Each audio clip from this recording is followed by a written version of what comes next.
Arestado ang 3 lalaki sa Quezon City matapos tangkang suhulan ang mga pulis kapalit ng pagpapakawala ng 2 trailer truck na may kargang tinatayang 143 milyong pisong halaga ng smuggled cigarettes.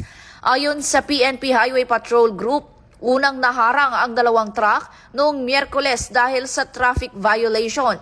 Sa masusing inspeksyon, natuklasan na unregistered ang mga sasakyan at naglalaman ng humigit kumulang 2,000 kahon ng dokumento at umano'y smuggled na sigarilyo.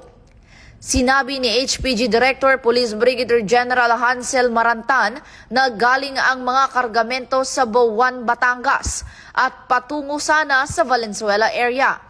Pinatunayan ng PNP ang kanilang dedikasyon sa mahigpit na pagpapatupad ng batas, alinsunod sa adbukasiyang bagong PNP para sa bagong Pilipinas, serbisyong mabilis, tapat at nararamdaman.